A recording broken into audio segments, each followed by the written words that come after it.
Frozen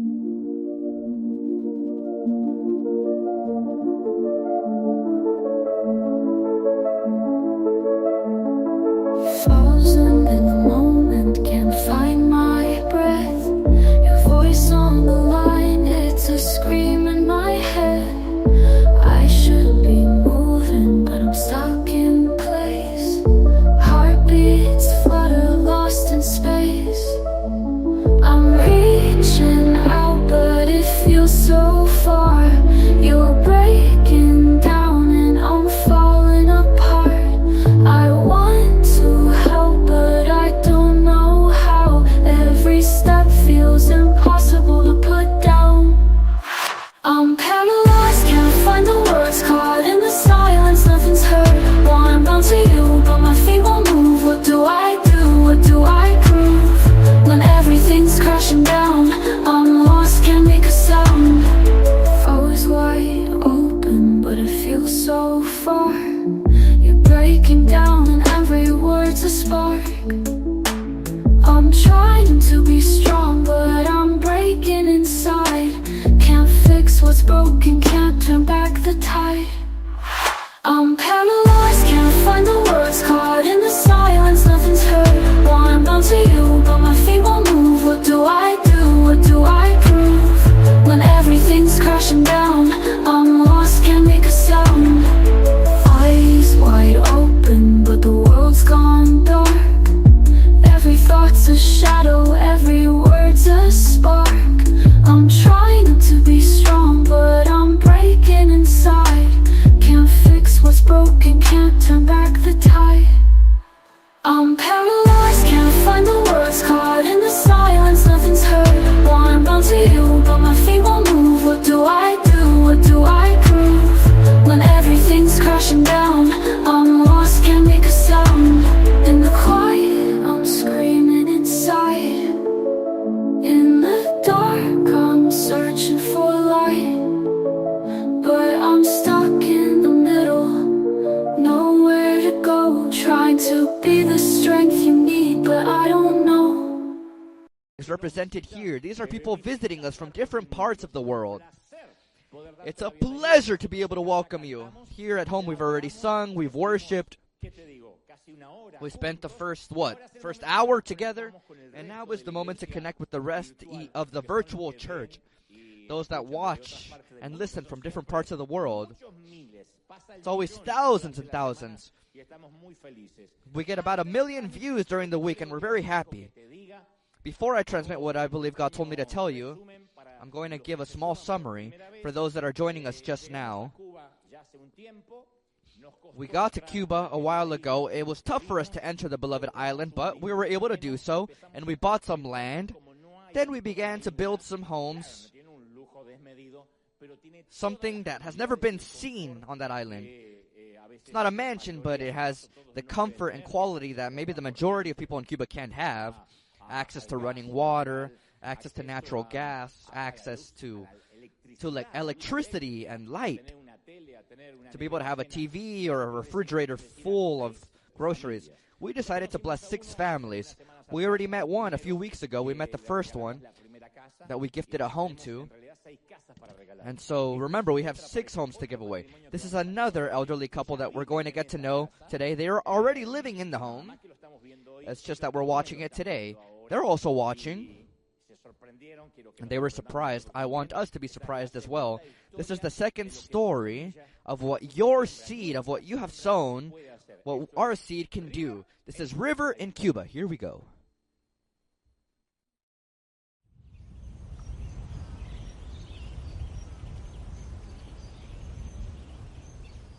Yo me llamo Lila Núñez Arzuaga y tengo 78 años.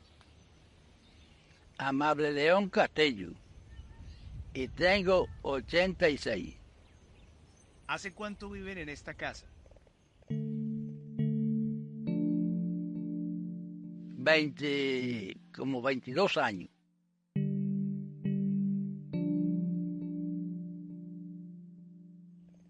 Yo trabajaba, primero fui vaquero, 18 años.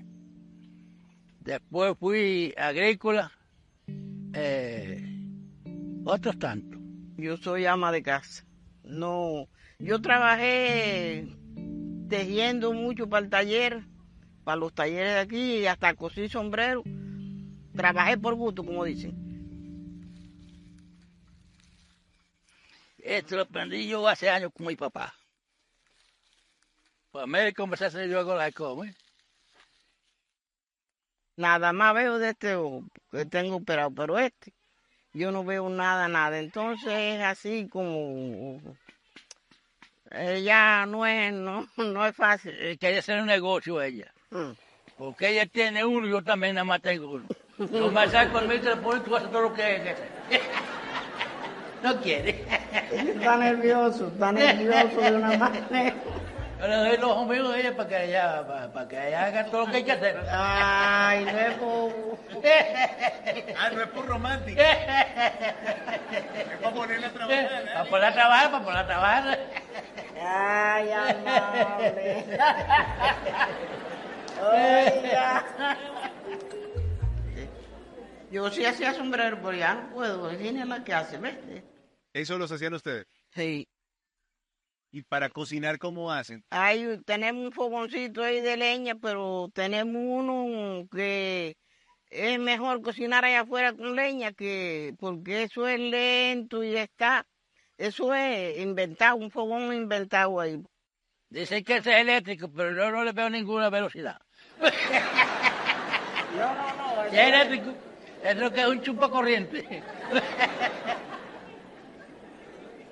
Se vaya a asustar con la cocina esto. Mire. Dele para allá. Ay, Dios mío. Mire.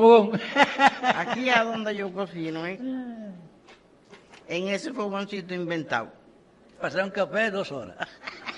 ¿Y aquí es donde lava los platos? Sí, aquí es para lavar los platos. Y así estamos. Y hay que darle para adelante hasta que el Señor quiera. Acabamos de llegar a la casa de Amauli y de su esposa. Ellos no se imaginan la sorpresa que River les tiene preparada hoy. Don Amaule, ¿se acuerda que vinimos a saludarlo hace un tiempo? ¿Sí? ¿Cómo están? ¿Cómo va todo? Quiero que ustedes me acompañen porque junto con la iglesia de acá quieren hacerles a ustedes una honra especial, quieren atenderlos el día de hoy, porque ustedes se la pasan trabajando todo el tiempo, ¿no? ¿Sí? Llevamos 4 o 5 días juntos. 4 o 5 días así que nos casamos. ¿Hace 5 días se casaron? Saca la cuenta que yo tenía 16 años cuando me fui con él. Y tengo 79 años. 16 años tenía. 4 días. 16 años. ¿Y cómo le propuso que fuera su novio? ¿Su novia? Dígame, Lila, cuénteme. Resulta que yo voy caminando para mi casa.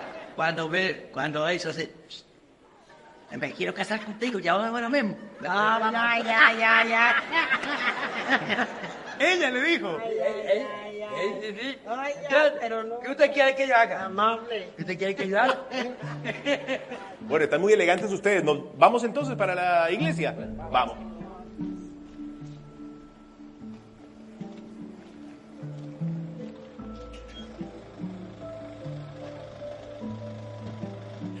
Dame comparte.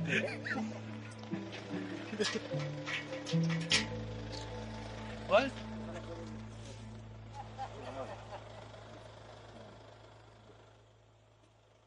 ¿Cuántos bisnietos tienen? Bisnietos, pues te voy a decir, 9 bisnietos.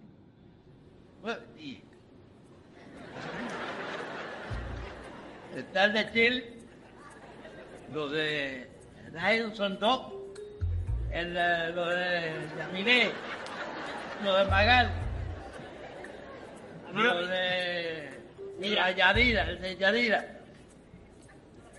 Son 7, ¿no? 7. Sí.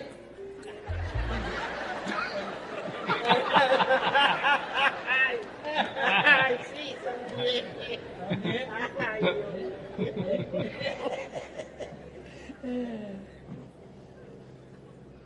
Yo veía de un ojo, pero del otro no, pero ahora no vengo. Oiga, Señor. ya estamos llegando a la playa. Ay, amado.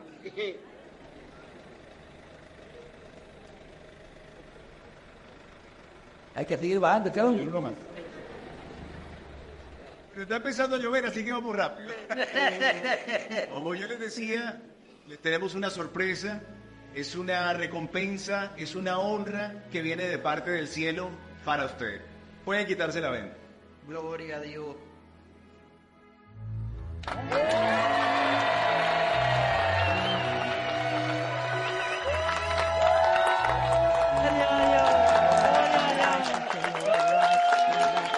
Gloria al Padre, a Dios, al Señor.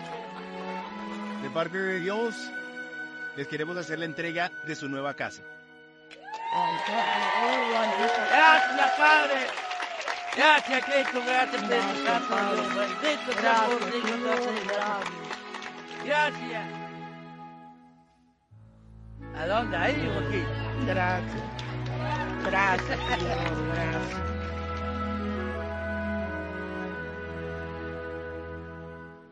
¿Eh? Yo sabré abrir esta puerta porque yo nunca estaba abriendo puertas. Yo no voy a poner el candado en la suya. Gloria a Dios.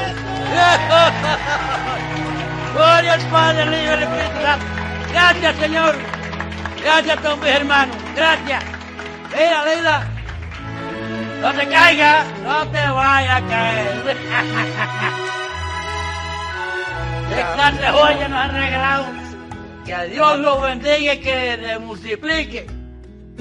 Ya vamos a contar en este para dormir. Ay, Dios mío, amado. Vaya, Lila, vas a casar. ¿Cuándo en la vida? ¿Esta es la cosita? Nunca en la vida yo pensé esto. Nunca en la vida empezaste de esto. Se lo juro. Ay, Dios mío. Mira, las gallinas pusieron ya. Volverme a la hora del almuerzo. Pero bueno, ¿y qué es lo que te esperas? Claro. ¿Cómo va a ser el Claro. almuerzo? ¿Qué es lo que me queda a mí ya con los añitos que tengo arriba?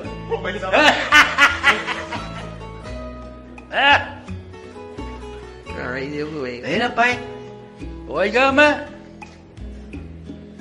Óigame, doña Lila. Doña Lee.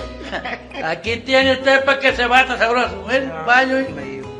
Y, Ah, y tú también. agua caliente. ¿Sí? Ah, que a mí me gusta el agua caliente para bañarme. Está mal. Yo nunca en la vida me he bañado. De los años que tengo un baño como este, para que sepa. Ah, pero mira.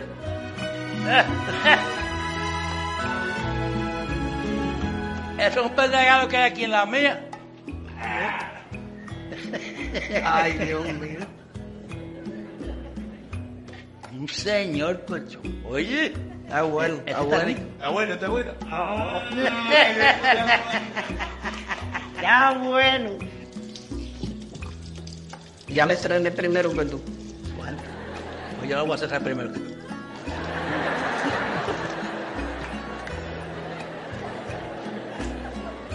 Mira, mamá, siéntate, prueba, que esta no es igual que la que viene en la casa.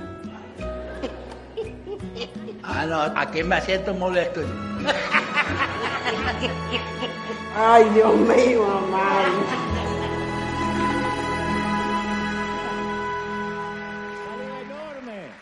An enormous greeting. Y no va a quedar la frase, ay, amable.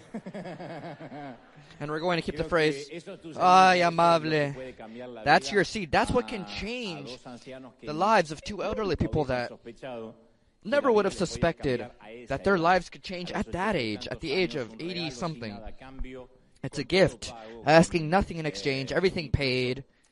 con What's a luxury in Cuba, they have. So every time you go work, tomorrow when you go back to work, if you're a part of those that sow at River, I want you to know that your efforts getting on the freeway, going to work, putting up with your boss that's always in a bad mood, or maybe coworkers that aren't the best, it all has a fruit. And this is the fruit that makes people happy. People that we may not know, but we will find our reward, right? Since we bless these little ones, are we ready? Say with me, I'm ready. I'd like to ask that you give me all your attention. I know you always do, because this is a message to be sincere, to be brutally honest. I always say it's not the same thing as being stupid, brutally stupid, but today I want to count on your intellectual honesty and your spiritual honesty, and for that I want us to come to an agreement that you open up your mind as best as you can. Say, Lord, expand my mind, and I promise on my behalf to open up my heart and transmit what I believe God has told me to say to you. That goes for those that are here at the local church and those that are watching on the other side. With that being said, I want to go to the point, to the matter at hand. Many psychologists throughout the years, throughout the decades, they have debated about the theory that our adult lives are determined by our genes. As if you don't have much to debate. There's nothing you can do. It just runs through our veins, flows through our veins, our behavior, our character. They say it has to do with our genes. Others say no. They confirm that our behavior as adults has more to do with the environment that we were brought up in. The truth is that us adults were molded by all that we lived as children, and our strengths and weaknesses were influenced by that first environment, whether it be a mix of our genes and the context, or just one or the other. Once we get to our adult lives, that all had to do with our childhood. And so all the dysfunctions in our adult lives have also been modeled or influenced by our childhood. I always tend to think, what childhood did Adolf Hitler live in order to become that monster that the rest of the world would get to know later on? What happened to him as a kid? I'm not trying to blame anyone, but I ask, what childhood did he have? What traumas did he go through? I'm also not going to excuse him, but I'm just asking, wondering. And also, who might have affected Billy Graham's life? Who might have affected Mother Teresa's childhood? I insist.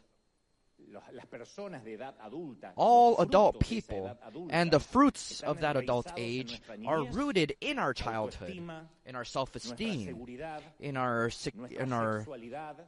sexuality, in our self-esteem, the way we stand in life, even the way that we manage our happiness. It all has to do with our childhood.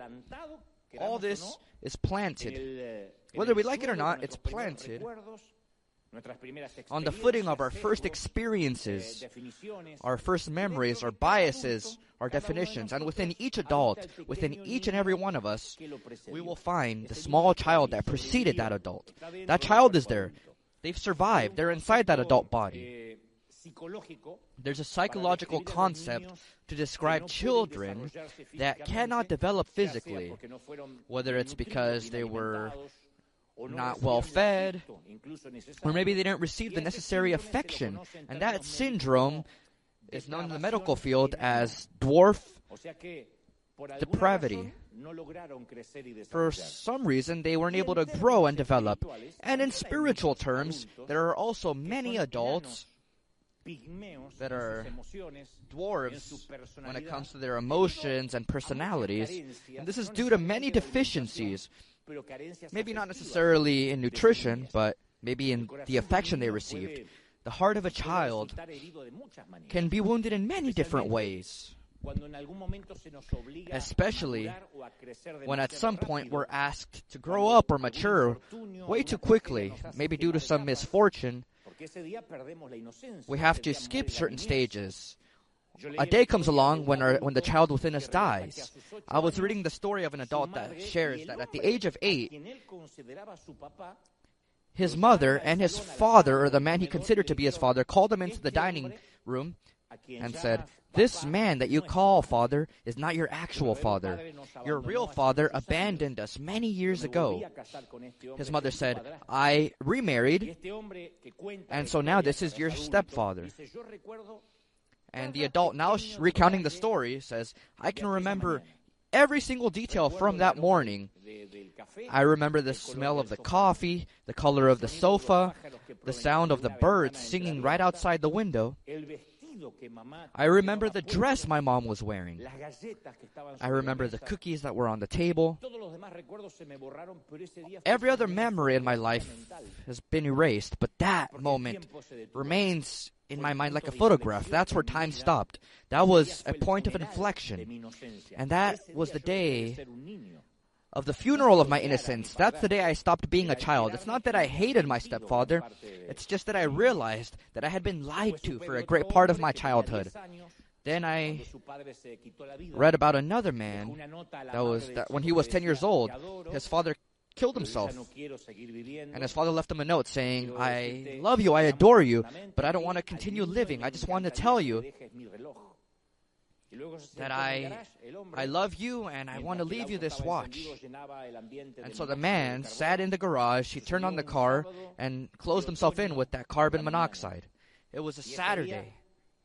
And on that day, that father had to take his son to a soccer game, but instead he chose to take his life and remove himself from his child's life forever.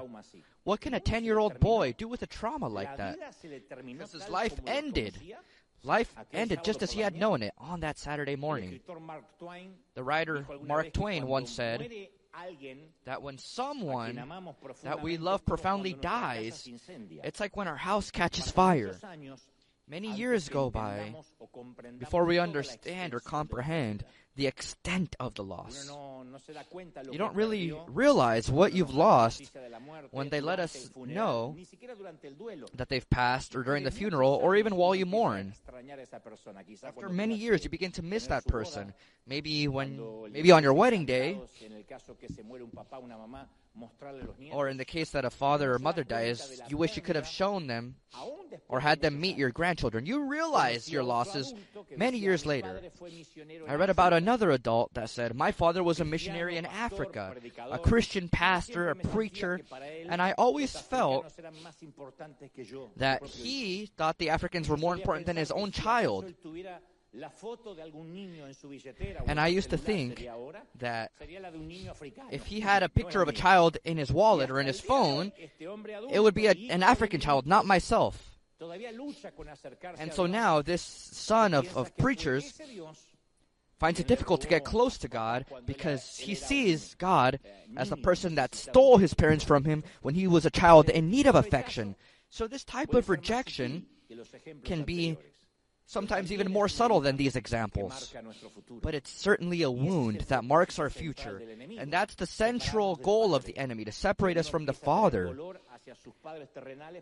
We start to feel pain over our parents here on earth, and by consequence, by transitive character, we'll feel pain towards our Heavenly Father. And the enemy uses this weapon to whisper in our ear, "You're not important. You're a burden. You're bothersome." And every adult carries that child in the center of their hearts. And there's a dagger, there's an arrow piercing the heart. That's why I just said, we all have a child deep down within us. The majority of us, once we're adults, we may not necessarily speak about those wounds. We may not try and heal them. We just try to look forward. We put on our big boy pants, and we just have to continue on in life. But that wound will remain there. And that wound, generally speaking, has been inflicted by our parents. I once met a woman that I worked with in the past. Every morning, she would always come into work with a frown on her face, very irate, upset with life. She didn't have any apparent reasons to be so bothered, but it's as if on her face she had a no written before anyone could ask any questions. Someone smiled here because we all know somebody that has a no written on their forehead. She could find something negative in any situation. She was an older woman. She was mature. She always tried to make things difficult for others. If somebody came with an invoice for a job they had done, even if she had the check ready, she would make them wait hours or make them fill out forms, bureaucratic forms. Sometimes she would even ask them to come a different day. She might have had the money available, but she would say, no, come back in a few days. And she would justify her actions by saying, I don't want people to get used to things being easy around here.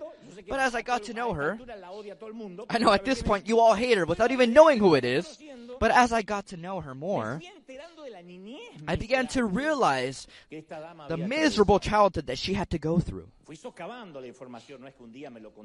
I was learning. I was assuming, I was deducing the information. She didn't tell me openly, but I was able to see the rejection that she had to suffer by the hand of her parents. And at that point, I understood that her adult behavior was a reflection of all the wounds from her past. And since she was unable to heal all those abuses that she suffered as a little girl, all that had transformed her into a bitter and vengeful woman. In one way or another, she wanted to avenge that pain with people that had never hurt her, but she felt that she was bringing justice. Another man shared that every night he would sit at the door of his father's office. His father had an office at home, but that door was always locked from the inside. His father was addicted to work, and he had no time or affection for the little boy. And now this man, as a man, shared through tears how at the age of 9 he would sit on the outside of the door and would write notes to his father, and then he would slide them under the door, waiting for his father to send a note back. He didn't even expect his dad to open the door, but there was never an answer. Not one, ever. And the message that he processed as a child was, I am not loved. I'm not important. I always say that wounds from childhood have an extraordinarily good memory because we remember them, but they also have abysmally poor acting skills or interpretative skills, because our comprehension is the digestive system of our mind. When you're a child, you see things differently than when you're an adult. But the point is that if as adults, if our comprehension continues to be childlike, we come to immature conclusions. What you understood as a child, or the conclusion you came to when you were 9 years old, 5 years old, 7 years old, that childlike comprehension is the most dangerous of them all, especially inside of a hurt adult. Because we take these childlike concepts and comprehensions and understandings, we take them to our adult life, and then we hurt those that surround us. Because as children, we felt that we were not loved. Then that's what we're going to project now. Insecurity, that nobody loves us. Because that's what we understood. Maybe that was the truth. Maybe it wasn't, but that's what we were able to understand. This is the most devastating thing for an adult mind, for an adult heart, to be hurt as a child. The psalmist David wrote in Psalm 127:3 a fascinating note about children. He said, "Children are a heritage from the Lord, offspring a reward from Him." And then he says, like arrows in the hands of a warrior are children born in one's youth. Blessed is the man. When he speaks about man, it's not about a gender. It's man or women. Blessed is the man whose quiver is full of them. The quiver is where you store arrows. You might have seen it in a movie or an illustration where you grab the arrow from behind your back. Now, why would David compare children with arrows? Well, it occurs to me that maybe it was a metaphor to define the potential of being shot brought into the future. Or maybe he was trying to tell us that children go wherever their parents send them off to. I was an arrow in my parents' hands. They've both passed, but this arrow continues to fly through the air. I am the scientific proof that they once existed. You're the scientific proof that you had parents. They might have abandoned you, but you had parents. Nobody was born or brought into this world as a clone, as far as I know. So each adult is an arrow that somebody else shot. But some of those arrows break in the quiver. Some of these arrows break before they're even shot, before they've become adults. Some call it mistreated children. Others say, no, they're victims. Others prefer to just call them statistics, but I like to call them, it's not that I like it, but I prefer to call them broken arrows. Because when these wounds remain in the heart, it's not that they just need interior healing or empowerment or the repetition of 2 or 3 cliche phrases. No, they need a divine miracle. When you were hurt as a child, you need a divine miracle. If our vehicle suffers a minor accident or a flat tire, we can take it anywhere. But if we suspect that the car has a more serious problem, you have to take it back to the agency where you bought it from. If possible, the manufacturer. Because nobody knows his product better than the manufacturer, right? But when it has to do with wounds from our childhood, it's not just like a flat tire. We can't just say, well, I'll fix it. In the end, I'm an adult. Because one of the biggest traps set by the enemy is to take away our interest from this, to make us indifferent, to think, it's been so many years, what happened, it's in the past.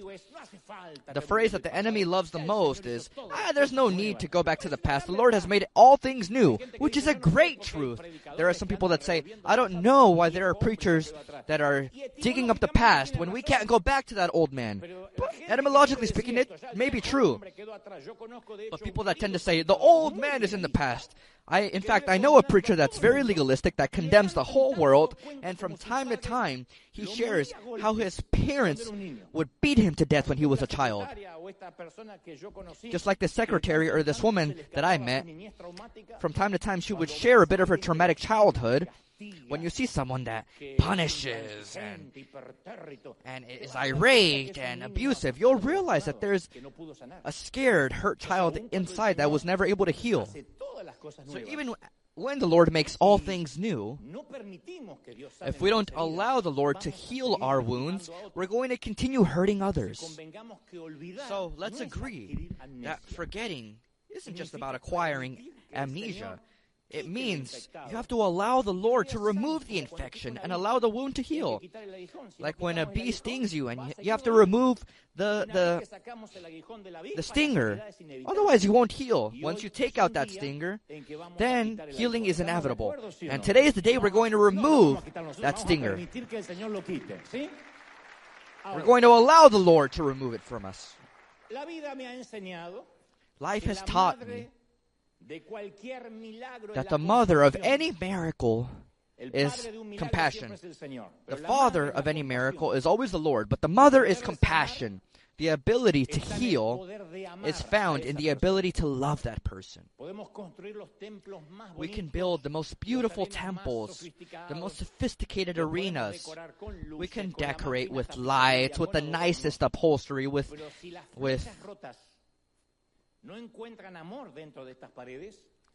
but if you don't find love within these walls, even if people accept Christ, they're going to be adults pretending that they're healed. That's the great contradiction in the church. That as soon as we give our lives to the Lord, we begin to pretend. We come to the Lord saying, Lord, I need Christ. And then as soon as we receive Christ, we say, brother, sister, may the Lord bless you. May His Spirit be in you. We begin to pretend. Because if we were to confess that we're still dragging wounds from our childhood, we'll be accused of not having received God's grace. You say, yes, I accepted Christ. I'm a new creature. I'm new creation. But even then, I'm still a child to my parents, to my mother and father. Even then, that feeling of being an orphan, or actually being an orphan, continues to travel with me. Yes, the Lord made all things new, but I don't have amnesia. And sometimes, due to that strangling need to show holiness, to try and pretend to be holy, sometimes we don't seek prayer. If we do ask for prayer, it's, Lord, send me to the multitude, send me to Africa. But it's very rare that people say, I need prayer because I'm always in a bad mood. And I think it's because when I was a young child, I was not loved. And so now it's tough for me to love. It's always the fear of not meeting expectations or other people's expectations, to not look holy or spiritual. And that false me, that imposter, is born when in our childhood we don't feel loved, if we were rejected, or if we were abandoned. So when we come to the Lord with all these burdens, with all these traumas, instead of realizing that now we can begin the process of healing, immediately we create another false us. We bring in a new imposter that now tries to find his identity in serving the Lord instead of just being with the Lord. That's why our churches are filled with people that if they feel that they're not serving God, they feel that they don't have any value, that God doesn't love them anymore because they don't serve. That's why back in my day, when somebody would sin in the church, they would be sat down for some time. In other words, you can't serve anymore because now you're infected. I would play the drums at church, and when I would disrespect my mother, and then my mom, my nosy mom, would go and tell the pastor. The pastor would say, Dante, you have to go sit down. And I would say, no, but he would say, no, go sit down. It was a way to say, if you're not serving God, it's because you don't deserve to serve Him. And if you don't deserve to serve Him, it's because you're not loved. Or the famous phrase, we're going to discipline them. That's not in the Bible. The only one that disciplines is God, not man. And so these broken arrows that don't allow themselves to be healed, those mistreated children inside of adult bodies, are the melting pot for legalism, for religion. Show me a legalistic person that condemns the whole world, and I'll show you a child that lives in an adult body, but that had a terrible past. These are wounded adults that have to hurt others because that's the only language they know. I've talked about this. Those that are hurt others. Those that are bleeding, speckle others with blood. Now, let's agree on something. Every adult has a wound. Because some are looking at me as if to say, nah, I came to the wrong service. I'm super healthy. No, every adult has a wound. I don't know a single adult that doesn't have a wound. And the person that says they don't, they're a hypocrite with wounds that don't want to recognize it. So it doesn't matter how good our childhood might have appeared to be. It doesn't matter how marvelous our parents might have been. I assure you, they were not perfect. Your mom is the daughter of Eve. What did you think I was going to say? Your father is a son of Adam. I would tell my dad, you son of Adam. He was Adam's son. So there is no way to go through this life without ending up wounded. We're going to hurt others. We're going to hurt our children. For your own mental health, you have to know this. You're looking at me as if to say, oh no, not me. Yeah, because you're also a son of Adam or a daughter of Eve. So wounds can also come from other places, not just a parent, maybe a brother, a sister, an uncle, a cousin, a teacher, or a stranger. But the point is, you will get hurt. Live long enough, and you'll end up hurt.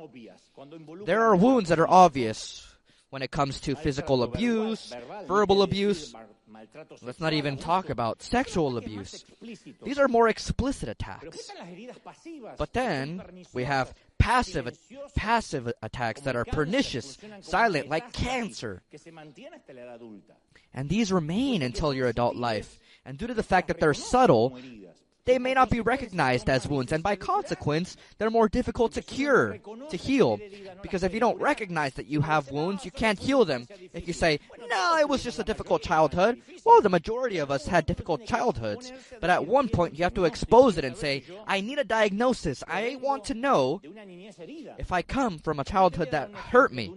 Let me give you an example of a wound that is more subtle, but it's very, very common. Because it's not just about those that maybe had ill will or a misfortune, like some might say. Those that were abused or violated. No, wounds can be more subtle. A child always comes to this world through his mother. To this day, there hasn't been a father that has given birth. And in the first months and years, that mom is the center of that little one's universe. What I'm trying to say is something that the whole world knows, but I'm going to make this introduction. The mom protects him, feeds him, sings to him, reads to him, watches over him, educates him, takes care of him when he's sick. And the father appears from time to time like an extra in the movie. He looks at him and says, look how he's growing, and then goes away. And it's normal for the mom to have a link with that child. She might give him nicknames. Oh, mommy's little boy. Oh, my little teddy boy. Look at my little baby.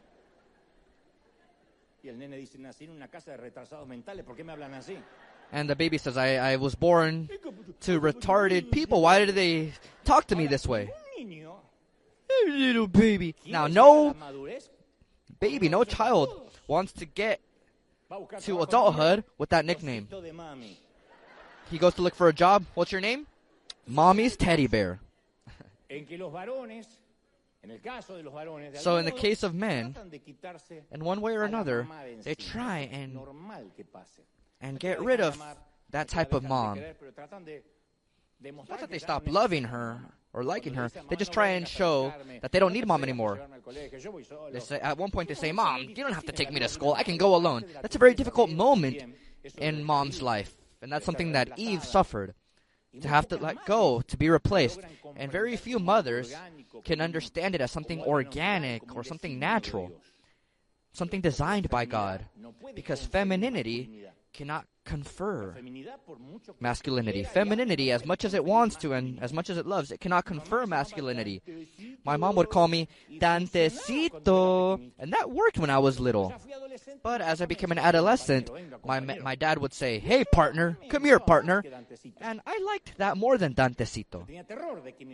I was terrified that my mom would come to school and say, dantecito, because I would receive that mark of the beast forever. But my dad would say, hey, partner, how's it going? And I liked that. So there are women, they're not here at this service, they come to the second service, but I just want to tell you that they want their kids to feel the void in their souls that their husbands have left on certain occasions. And that's also a form of perversion. Perversion is to deviate from the natural use. In this case, it's placing an emotional burden on a child, a burden that they're not ready or prepared to bear. They're not ready to accompany that divorced mother or that separated mother. Other mothers refuse that their little boys become men, and they overprotect them, they castrate them. And the boy develops a link with his mother. That's a sort of emotional incest. They don't do anything without consulting with mom. Mom needs to know where that little boy is, that 44-year-old little boy. She has to know where he is all the time. And that's where we see in Genesis 2:24 that it says, that is why a man, a foolish man, leaves his father and mother. We focus on the fact that it says, will unite to his wife and they become one flesh. But no, first step is he has to leave his mom and dad.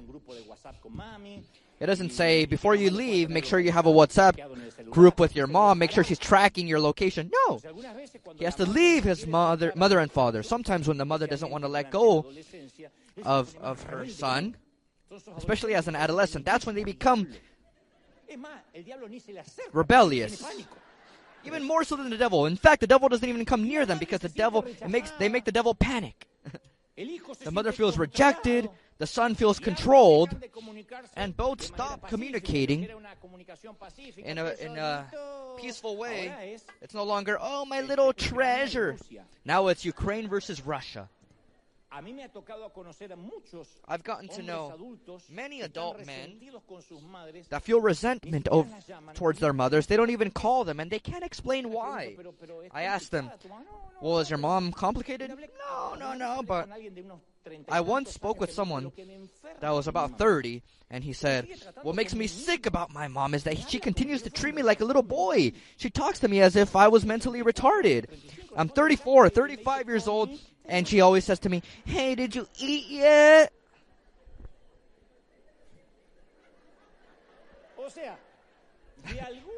In other words, in one way or another, his relationship with his mother made him feel like she undermined his masculinity. Why do I give this example? Well, because when I speak about wounds from childhood, it's not necessarily the things that come immediately to mind, like verbal violence, which of course hurts, or sexual violence or physical abuse. There are many subtle ways in which people can hurt us, and subtle ways that we can hurt others. That's why I insist. Any wound, whether it came about violently or passively, it comes with an encrypted message. That's the message that we interpret when we're children.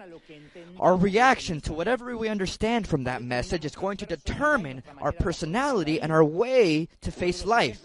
One of the examples that I've shared with you is a little boy that would pass notes under the door to his father in his office. The father was always too distracted by the computer and never saw these notes. Most likely, it's not the fact that his father didn't love him, I think. Maybe he was dealing with his finances or planning the business, but the little boy at that age of 9 interpreted, I am not loved. That's the encrypted message that he was left with. That's where the false you, the false me, comes in as adults. Pretending that is directly related to that wound from the childhood. That wound comes, and when it arrives, it comes with a message. And I insist, the way we interpret that message as children is how we're going to choose to live as adults. Some build shells and say, no one else will hurt me. This person tried to hurt me.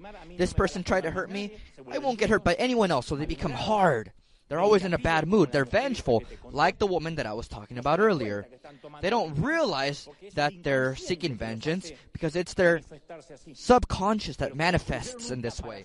But they've built a shell around themselves so that no one else can hurt them. And yeah, they accomplish it. Nobody else hurts them. But that shell also stops them from loving. And it stops others from loving them. Others go to the opposite spectrum. Opposite side of the spectrum. They become passive, timid, pusillanimous, because since no one loved them, they're going through life begging for love, and everybody scams them. Everybody runs them over. You can notice this a lot in adolescence. Some adolescents leave the only 3 hairs that grow on their chin. They get tattoos, they get piercings, they put black makeup to send a message that says, don't get close to me, I'm very dark and very dangerous. And I see these kids, these adolescents, saying, I'm dangerous. Well, what they're saying, what they're asking for is a bit of acceptance. Then there's the other adolescent that goes to the opposite side of the spectrum. All of their body language, the way they dress, is exactly the contrary. I'm still a child. I know I'm 18, but don't demand too much. I want to play my video games. And you ask, when are they going to mature? No, they don't want to, because they don't want any responsibility. So at the center of all this, there's a deep insecurity and wounds that, if they're not healed, they're going to follow them for the rest of their lives, no matter what posture they've adopted. When I was a boy, my false identity, the false me, was born from abandonment, out of feeling alone. Since my mom lived in the hospital, going through her chemotherapy, and Dad was always drunk or working at the carpentry, I spent a lot of time in my first 6-7 years alone. So something within me told me, Dante, By the time I was 7, 8, 9, 10 years old, I said, Dante, don't ever be yourself again because nobody likes who you are. Can't you see they left you alone?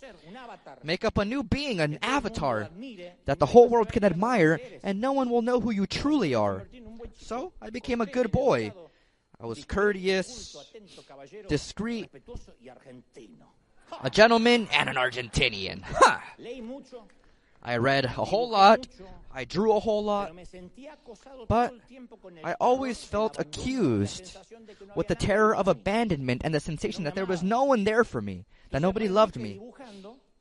And so I learned that by drawing, I felt approval, the approval that I always sought desperately. And I built armor for myself that covered my emotions. And meanwhile, the imposter would present himself publicly. That was the other me. And I was showing that I was somebody that didn't care about affection, I didn't care about love. I was beyond good and bad. But meanwhile, that mentality remained in me even in my first years as a Christian, because converting to a Christian doesn't magically fix things. My broken arrows were profoundly kept in my heart, and they didn't allow me to heal. So I found a way to hide these deficiencies, that need, and like I say, covered wounds never heal. The Apostle Paul writes to the church in Ephesians 5:12 says, "It is shameful even to mention what the disobedient do in secret. But everything exposed by the light becomes visible, and everything that is illuminated becomes a light." Don't miss out on this.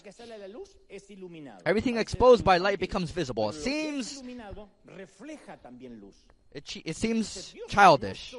And everything that is illuminated becomes a light. Not only does God want to forgive our shameful acts, but He also wants to turn our darkness into light for others. And sometimes, in a bad attempt to not want to heal our past or resolve our past,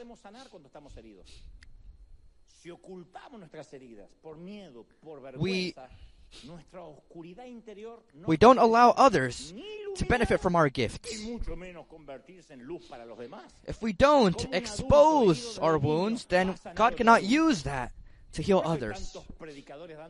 That's why there are so many preachers abusing others and sending people to hell, because the majority of them are hurt children. They believe that God is like the parent they had or didn't have. I insist. A hurt adult hurts others. A healed adult heals others. A dark adult brings darkness, but an illuminated adult illuminates. Someone has to say, I want to be like that second one, the latter.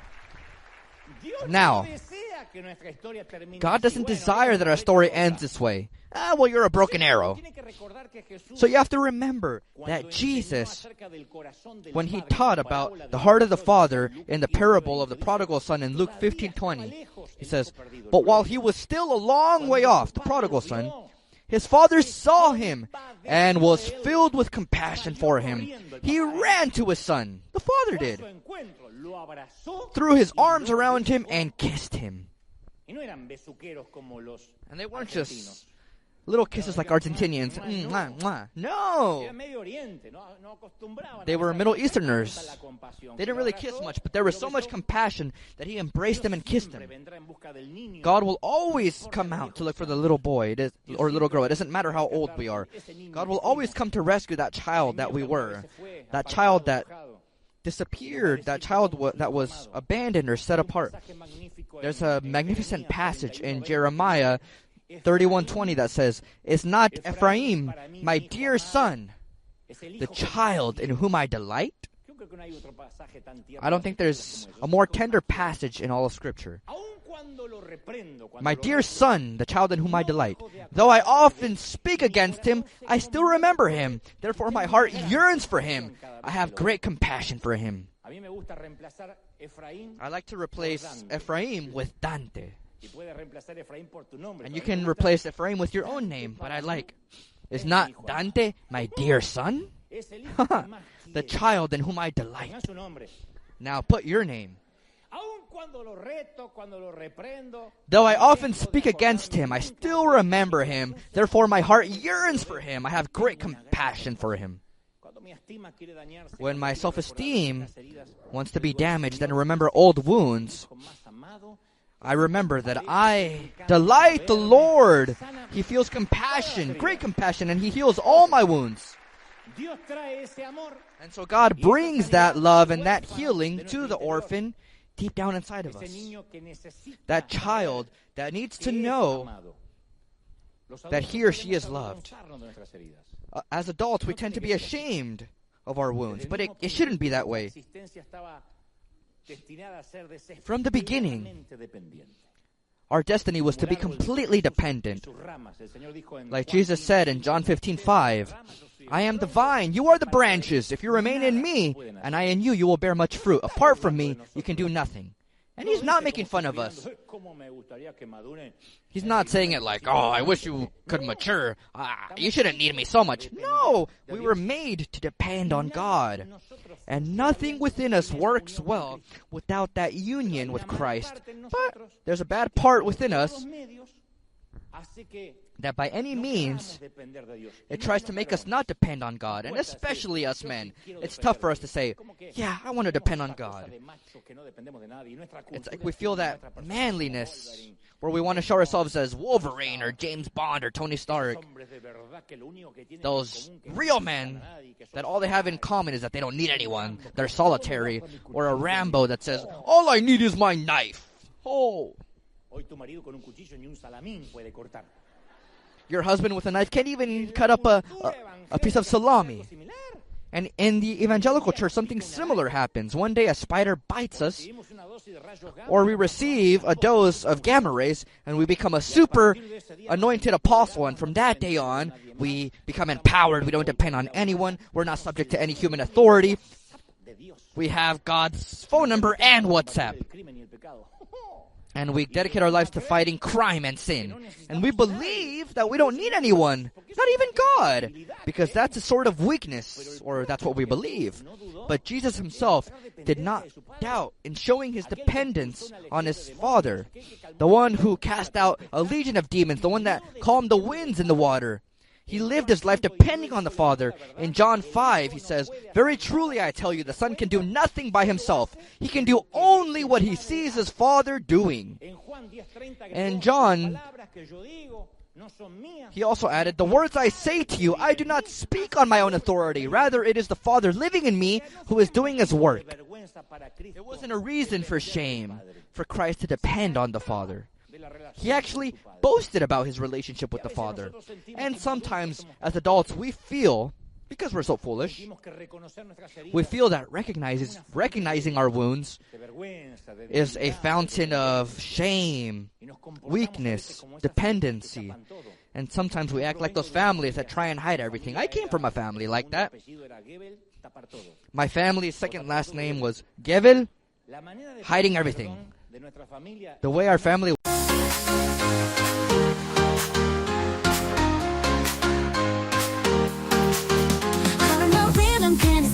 You pull me in all time, the ways we've danced this dance, it's all the same. But I'm hooked, can't break the chain. We crash, we burn, we never learn, it's a cycle. I can't discern, but in your arms I lose control. We fall apart, but still I go. Here we go again, spinning in the dark, chasing every high, even if we fall apart. Here we go again, you and me were blind, losing all we got, but it's worth it every time. Here we go again.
go again, we're free.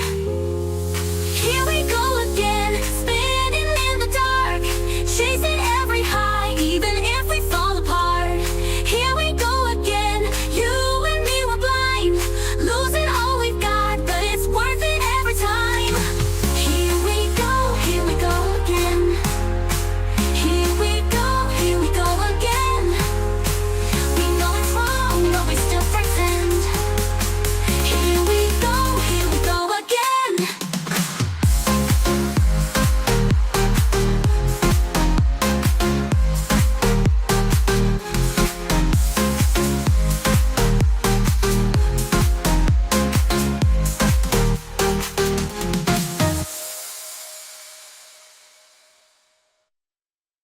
Would ask for forgiveness was to never again bring up that difficult subject. Nobody ever asked for forgiveness. No one ever said, "Hey, I'm sorry for trying to kill you yesterday, brother." No, you would wake up the next morning and say, "Good morning." That's how you would ask for forgiveness. If the other person would say good morning back, then everything was forgiven. The way to ask for forgiveness was to not talk about the topic. We didn't know that talking avoids you overthinking. It takes away your doubts. Talking about it always heals. So an environment of trust was not fostered. We couldn't communicate openly. It was easier to sweep it under the rug and pretend like everything was fine. So mom had certain topics that she explicitly prohibited we talk about. Mom was like Fidel Castro and Maduro reincarnated in a woman. She would say, "Here we don't talk about what happened with your brother." "Yeah, but nope, we don't talk about it." We would go visit an aunt. What I'm going to share is frightening. Back in the day, when you had a child with mental disabilities, you would hide them. You would lock them in a room. There were no pictures of them, nothing. They were like a little animal that you would hide in the corner. You would feed them. And so I remember hearing noises in one of the bedrooms at my aunt's house. I would ask, "What is it, an animal?" Because I didn't know. I never knew. The child would speak and bang on the door. They had a mental problem. And I would ask, "Who lives there?" And my mom would say, "Don't ask about that. We don't talk about it." And so I would ask, "Hey, auntie, does someone live there?" "Shh." No, we would just ignore it. If we just ignore them, then one day they'll die. That's how it was. So with us, some of us, coming from that belief system of ignoring problems, one day we got to the gospel, and they taught us the same pattern. They tell us, "Don't confess that you're sad. Don't accept that defeat. Just sing." "No, but I'm in pain." "No, sing." Hallelujah. If you have a problem, just pretend that there's nothing wrong. "Yeah, but I have a terrible problem in my family." "No, just come on Sunday and sing and it'll all fix itself. If you ignore it, then it'll get fixed." And that's what we do. And that's what our parents also taught us. We try and bury our wounds, and we don't ever mention them again. You don't talk about that. And that entire false us is a chosen blindness. We choose to pretend that it didn't happen. But God says, "I cannot bless an imposter. I cannot bless what you pretend to be." God has to bless who we truly are. And God wants us to recognize who we are. And for that, we have to excavate. We have to dig deep. We have to share our wounds with Him. He's furious over what they did to us when we were children. Luke 17:2 says, "It would be better for them to be thrown into the sea with the millstone tied around their neck than to cause one of these little ones to stumble." He's furious. He doesn't applaud. He doesn't celebrate the wound that was inflicted upon you. Now, would you feel dissent over a child that can't heal the wound from their childhood? No, you would have compassion. Nobody would say, "Hey, mature." No, we'd have compassion. And the Lord has compassion for our wounds. Now listen carefully. Recognizing the wound isn't the same thing as healing it or as healing your heart. Clarity and revelation do not equal restoration. Many people stay with the revelation, but they don't restore themselves. It's like those that walk by you and steal your phone. And you say, hey, you stole from me. And they say, oh, yeah, I'm sorry. I'm so sorry, so sorry. Then what's next? That they give you your phone back, right? Because if they say, I'm sorry, and then they take it with them, it's a forgiveness without restoration. They recognize that they stole it, but they don't give it back. So you could say, yeah, you know what, you're right, I had a difficult childhood. Well, let me now continue bothering others. You just continue on with the same life. But no, the mere fact of understanding that we have a wound or that we might have one, it doesn't heal it. We have to be intentional in respects to our healing. We have to take this as serious as if a doctor was telling you, hey, look, you have cancer. So we have to begin treatment now. Not Monday, now. Because as soon as we're willing to recognize our wounds, that's when we're willing to forgive who hurt us. We begin to heal, for example, when we're finally able to see that maybe our parents acted that way because they were also dragging their own wounds that nobody offered to heal. I'm not going to justify my mother or father, but when as an adult I realized what they lived through, I said, dang, I'm lucky that they didn't beat me to death compared to what they had to go through. So you begin to comprehend that in order to forgive, you have to say, well, maybe they were also dragging wounds. But forgiveness is a decision. It's not a feeling. It's an act of your will. Because maybe some of our parents are gone. They're not even alive to ask for forgiveness. So it's not something we have to feel. We're never going to feel anything good over what they did to us. How can you feel like forgiving your abuser? You don't feel that, not even in a million years. So let us not expect to forgive once we have the feeling to do so, because we'll spend our whole lives waiting. You begin to heal your feelings when you decide to forgive. Maybe it'll take a long time to heal the way they made us feel, but it's never the opposite. You never heal your feelings to then be ready to forgive. When I don't feel any more pain, I'll forgive. No, that'll never happen. The wound will always be there. You decide to forgive, so then the pain can diminish and go away. And I need us to understand this, like I said previously. It's very necessary to not ignore the wounds. There's a whole evangelical theology of saying, the past is in the past, don't think about it anymore. But people continue to drag these wounds and they pretend that they don't. I think it's excellent to dig up what was hidden, to find that there is a putrid wound beneath it all. Because if you don't bring the wound to the surface, if you don't visit the emotional nucleus of our lives, then our forgiveness will always be incomplete. First of all, we have to recognize that the wound exists. Number one, the wound exists. As much as we say, no, it doesn't hurt as much anymore. No, the wound exists. Number two, you have to recognize that it was important. Maybe it was something foolish, but as a child, it was important. The way you interpreted it was important. And number three, that it still hurts. There is a wound, it was important, and it still hurts. Without this, you can't begin the healing process. Without this, you're going to continue hurting. Yes, I was hurt, it was important, and it still hurts.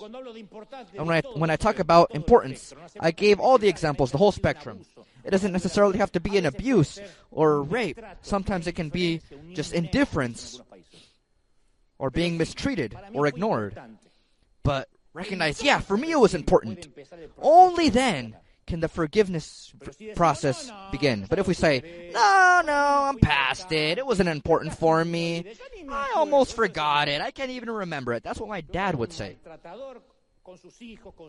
My dad would mistreat his children, his grandchildren. He could never show affection. But when you would ask, Dad, did you suffer as a child? He would say, Nah, I can barely remember. If he never recognized his wound, he would never heal. He could never forgive because he didn't recognize it. And if we say, on the contrary, oh, well, I deserved it. In one way or another, I wasn't a good child. I was to blame too. Well, that doesn't allow you to forgive either, because if you distribute the blame, you won't be able to give a complete forgiveness. True forgiveness says, Mom, Dad, whether they're here or in eternity, or whoever it was, it could have been a stranger. When you say, that was wrong, it mattered a whole lot to me. It hurt me. It traumatized me. It marked my adult life. But now that I've come to Christ, I set you free from any of that guilt because I choose to be healed. Do we agree, yes or no? I choose to be healed. I hear many Christians that love to live in the old pact because they were taught Jeremiah 17:9 that says the heart is deceitful, my heart is deceitful, my heart is perverse. No, my beloved, no. It no longer is. You have to read the rest of the book. In Jeremiah 31:33, it's when God speaks about the time of grace, he says, I will put my law in their minds and write it on their hearts. I will be their God and they will be my people. And so the Lord has given us a new heart. That's why Paul declared in Romans 2:29, the true circumcision is circumcision of the heart by the Spirit, not by the written code. Those that have circumcision in the heart by the Spirit receive God's approval, not the other circumcision. Did you hear me? Your heart is good. No matter the childhood you had, whether you were a bad son, a bad daughter, a good or a mediocre child, your heart is good. Your heart is good. Christ has changed it already. Do we agree, yes or no? And when God sees us, when He sees me, when God sees me, He sees the man that He had in mind when He created me. So don't ask your spouse. Don't ask your partner, how do you think God sees me? What do you think He thinks about me? No, don't ask your followers on social media. These are the people that shout Hosanna on one side of the sidewalk if they approve your doctrine, but if you do something they don't like, on the other sidewalk they'll say, crucify him. Don't ask your pastor either. Don't ask me about what God thinks about you. Ask God directly, what do you think about me? And continue asking the same question until He gives you the answer. Until He says, you are my beloved child. I will give you all the love that others didn't give. I will embrace you. I will throw my arms around you. Somebody has to say amen. I don't trust an adult that never suffered, because that's an adult that just pretends.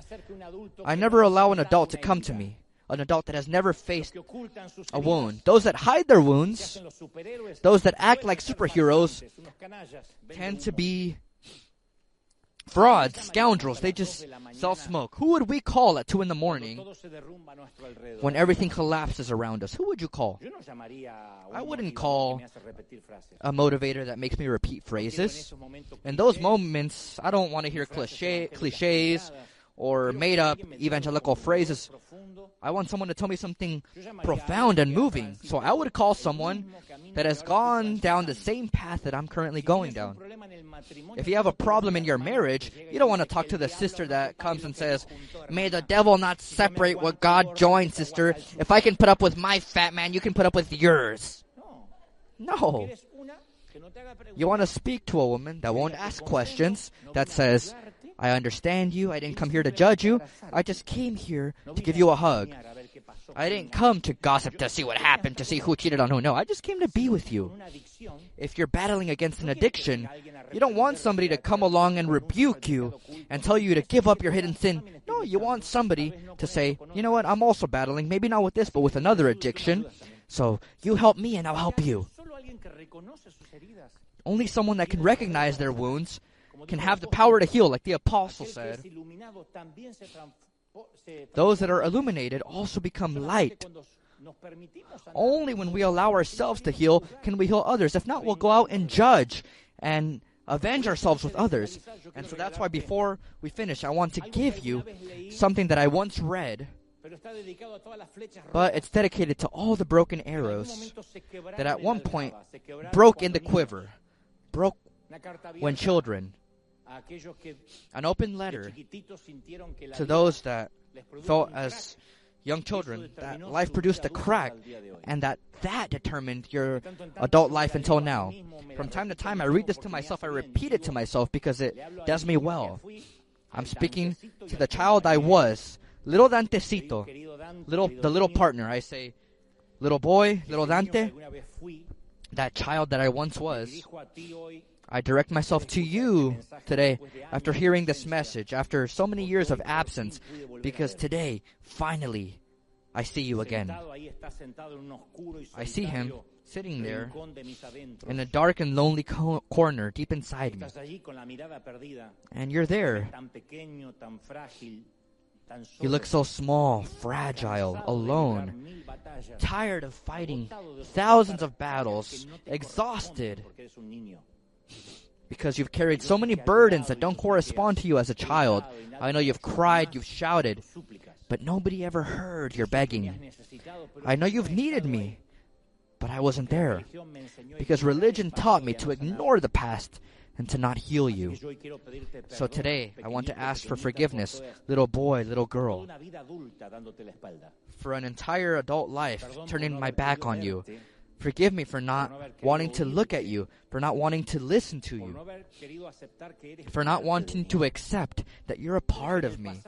I left you in the past and I forgot about those open wounds. You know, I'm not trying to justify myself, but it's always easier to leave things in the past. And through all these years, you hid that deep pain.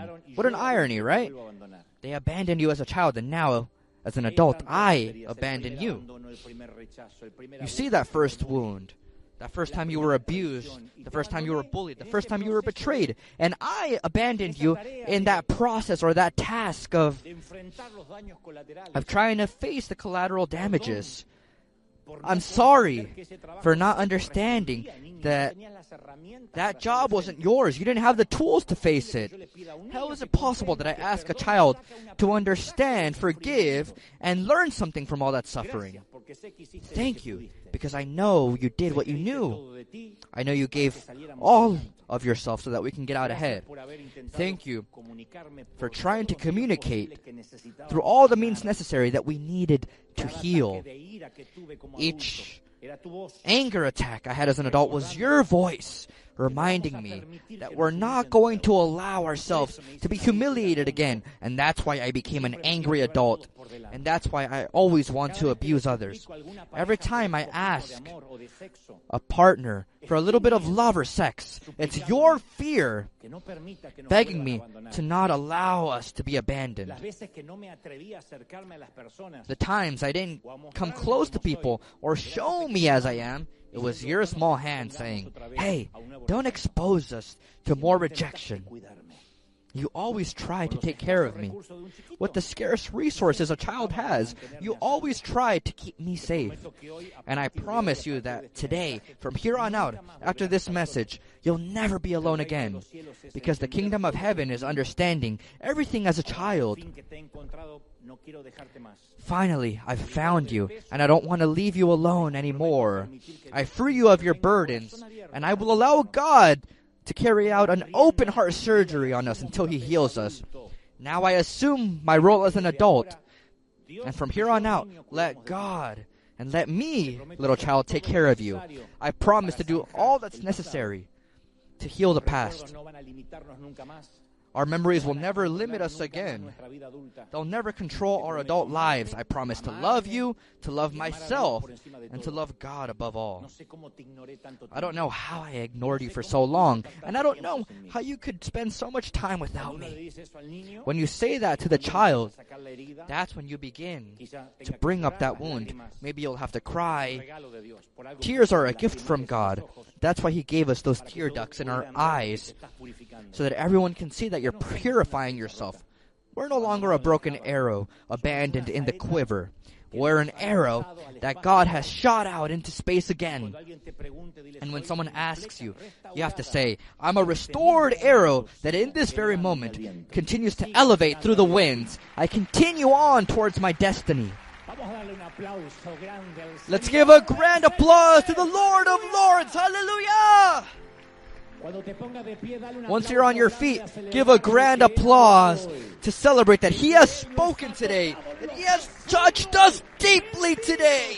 Blessed be God. Hallelujah! Everyone, celebrate the King of Kings, the Lord of Lords. Blessed are you. And then, lift up your hands to heaven, please, if you can. Lifting your hands is a sign of surrender. You've seen that when when you're about to get assaulted, you lift up your hands. Well, it's the same thing before God. I surrender. I am disarmed. Here's my heart. Lift up your hand high and say, Lord, thank you for so much. The Lord loves you so much, little one. He loves you so much. Everyone praying. Everyone. Let the Lord heal you. Let Him restore you. Make the decision to forgive those that abused you intimately. That stranger that came into your bedroom and stole the most precious thing that you had.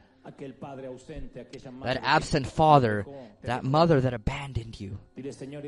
Say, Lord, this is the morning, this is the afternoon, this is the night, according to wherever you are in the world.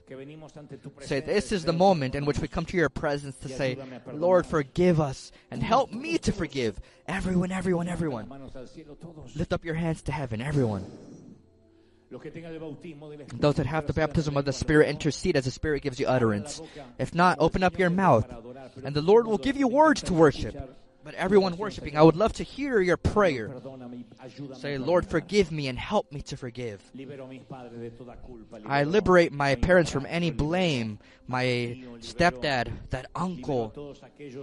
I liberate anyone that tried to hurt me. I liberate them. Open up that cell, that jail cell, and let them out. It doesn't matter if they're living or not. But that's the decision that will allow you to begin to heal, for that cancer to begin to disappear, so that your character can change. And fundamentally, so that we don't repeat this experience with our children, to cut that vicious circle, because we don't realize it, but we're saying the same phrases our parents said. You may not realize that you are as controlling as your mother was, and what you hated the most in her is what you now see in the mirror. We don't realize it, but we become cold and addicted to work like Dad. And that affection that we once needed, we deprive our children from. Yet we justify that we do it for them, that we work from sun up to sundown for them. But the love that they need is the same love you needed as a child. Love is given through time. Love is given through time. And it's been that way since your grandpa needed love, and your great-grandpa needed love, and your great-great-grandpa needed love and affection. He needed time. And that vicious circle begins to replicate itself throughout the generations. But today we're going to cut. We're going to say that cycle ends. That cycle of indifference ends. It's going to be tough, because we all try to repeat what we've lived. And be it as it may, our posture in life has to be, I'm going to recover that child that I once was, to hug him, to embrace him. I want you to do a mental exercise before we finish. I want you to hug the little boy, the little girl that you once were. If somebody remembers how their bedroom looked or where you used to sleep, go to that place now. Close the door. If there is no door because you didn't have one, well, go to the bathroom. Go to the most private place you have in that house where you grew up, in your mind, and hug that child and say, everything's going to be okay, little one. It'll all be okay. Where I come from, the Lord healed us. I come from the future. And where I come from, the Lord has healed us. We made it out. Where I come from, there is no bitterness. That little girl is still trembling. She's shaking. She doesn't understand. They're taking everything from her, but as a woman, you have to say, little girl, everything will be fine. I promise. Where I come from, God resolved it all. Life is going to be great. It'll be a little hard. Maybe school will be very tough. Maybe your marriage won't be a walk through the park. But we'll make it, little girl. We'll make it. Little boy, we'll make it. I've said it to little Dante so many times. Little boy, I come from the future. I know you won't believe me, but people listen to you speak. You don't have a voice. They say you were an accident. Nobody listens to you now. But you know, where I come from, God has lent you the ears of the world. It's more than you can understand now. But you're going to heal. And you, little boy, you and me together, we'll heal people because we're going to understand them. We're not going to judge them. So I hug him and we cry together. At first, he doesn't trust because he doesn't know who I am until he recognizes me. And then we embrace each other. Do that mental exercise. It's not a trick. It's not something esoteric. It's healing. Allowing God to open up that wound so that he can clean it out. So that pus can come out. So that putrid blood can be expelled. So that he can heal, cleanse, sterilize. And then that's when true healing begins. Receive, receive, receive now. Receive. Everyone at home. Wherever you're listening, wherever you watch from, the glory of the Spirit is doing it. Father, Holy Spirit, seal this word. Seal this word. Heal these broken hearts. Restore these little ones.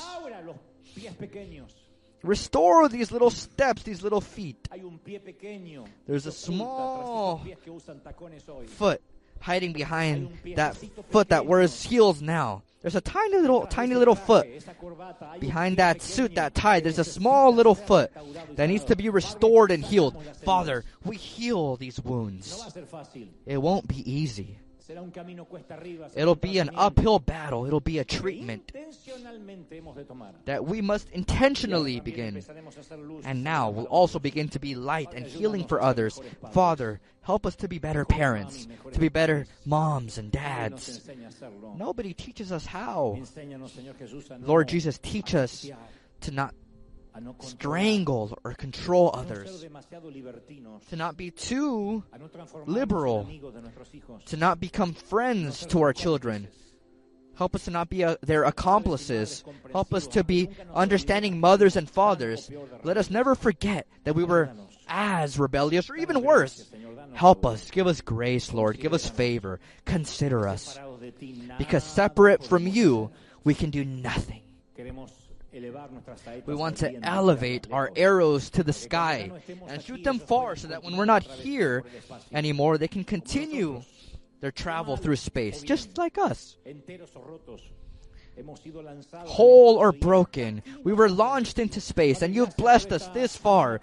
Father, thank you for this morning, afternoon, or night. We bless those that watch through the live stream. I bless those that are here. I bless your income, your exit when you wake up, when you go to bed. I proclaim healing. I bless the child in you, the adult you are, who you will be. May the Lord bless your entry, your exit when you wake up and when you go to bed. May He bless you at the borders. May He bless the fruit of your work, the fruit of your womb. May He give you favor, winds in your favor. May He always give you a son that blesses